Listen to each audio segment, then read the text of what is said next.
Ray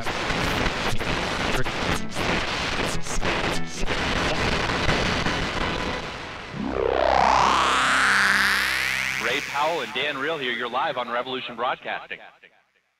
Hi, Darrell. Ray Powell here. You're live on Revolution Broadcasting. How are you today, sir? Oh, I'm fine, Ray. How are you? I'm pretty good.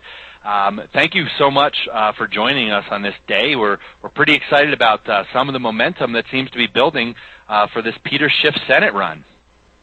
Well, it's good to be with you, and it's certainly good to be in support of a man like Peter Schiff. Yes, sir. Now he's just considering running at this time, of course. Up against Chris Dye. That's a serious money power, well-connected individual. So, he's got a long road ahead of him. And he's going to need all the support he can get. Well, that's true. It's not easy, but it's necessary, and we certainly need people like Peter to step out there and run. And there's not many people as articulate as he is and as good as he is about the issues and explaining them to the American people. So we certainly do need to support him. I think so too, Darrell. And now you are, of course, have joined us on Revolution Broadcasting before. We've done similar events, of course, raising money for Chuck Baldwin and yourself during your run for President, Vice President, the nominees of the Constitution Party. Now that the presidential election's behind you, what's things look like? How was that for you? What's new in your life?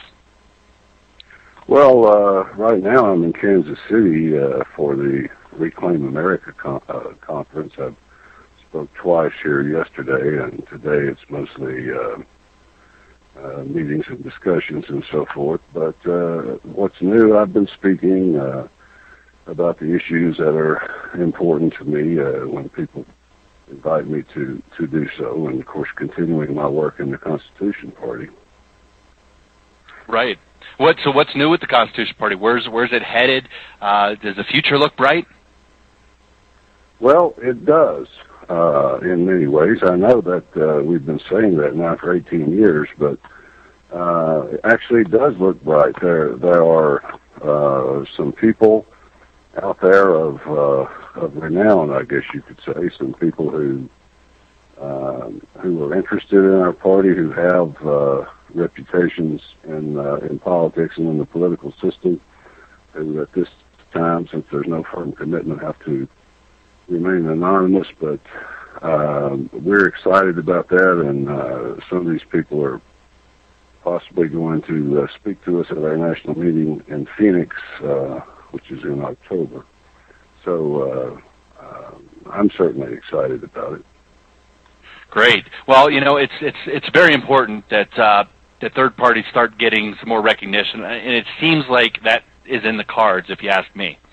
It's just more people are growing tired of the same mantra that's really being heard from the two major parties, and more people are becoming aware that there's something larger going on there, that these parties might be connected in a few more ways than anybody's really comfortable with, and maybe they're just pretending like they fight tooth and nail just as a big show. Well, I think this right now in our party, the place where this is probably the most evident is in the state of Florida, which I would refer your listeners to the Florida website for the Constitution Party. That's just cpflorida.com, with Florida spelled out. cpflorida.com. We have a very good candidate down there in Dr. Marshall DeRosa, who's running for the U.S. Senate. That seat will be vacant in 2010, and Dr. DeRosa is a professor at Florida Atlantic University in political science, and a very bright man, gifted speaker, and so forth. And we think he has a real opportunity too. And to get back to the point that you were making, you can see the struggles and somewhat disintegration in the other two parties, because the solutions that they offered us in the last election aren't working, and people can see that, and they don't have anything further to say. So there are some opportunities out there for us. Right. Now, there's no doubt that it may turn out that Peter Schiff's toughest battle may be for the GOP nomination. And because, I mean, Yes, even sir. though he is Sure. really a conservative and represents a lot of those conservative values, he's going to be demonized by this political machine that is the GOP because he's speaking the truth. He's saying things that are not wanted to be heard. Well, that's true, and that's why it's so important to raise money so that he can buy media and make sure that he is heard, because I think the American people are ready to accept this message. They're saying now, every place you look, Ron Paul was right. He has, last count I saw, was 271 co-sponsors of his bill to audit the Fed. That's never happened before. So people are ready to accept the message, and it takes money to buy media that the national media will not give you for free. That's for sure. I want to welcome Miss Amanda Moore. Amanda, you with us? Oh, well, it looks like she is. Maybe she's got to tweak some settings over there. Just come on anytime you hear you think you got that, Amanda. Yeah, no, definitely. I think you're right, Darrell. The timing is right. People are becoming more and more receptive to this message as they begin to ask questions about what the heck has brought us to this point. What's going on in our economy? Why is it that this national debt never seems to go anywhere, only continues to rise massively?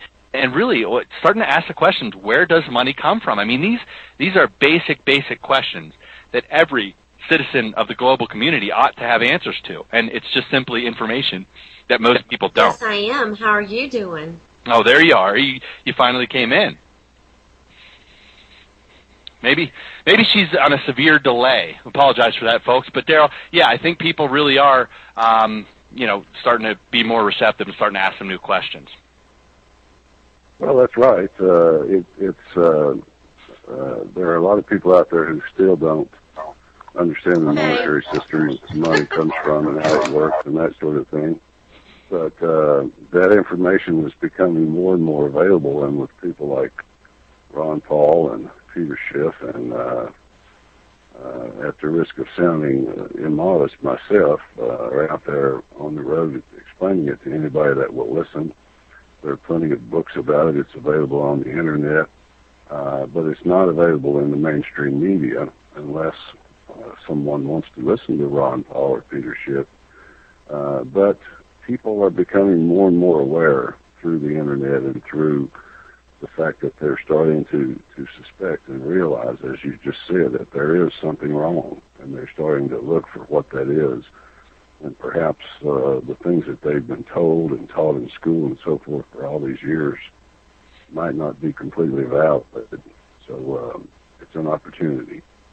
Yeah, and it's an interesting journey. I mean, everybody has a little bit of a story to tell as to how their process was, and when they started to understand the depth and scope of really the level of manipulation that has gone into the planning to really get us to the point where we are today. I mean, none of this occurred by accident. As we were talking with Jim Capo of the John Birch Society earlier, none of this really occurred by accident. And the more you kind of fall into that discovery process, it can be an interesting emotional ride as you start to see, wow, in order to make sure that people don't understand money, for instance, you have to really have some level of control over the media and the educational system. And they achieve that.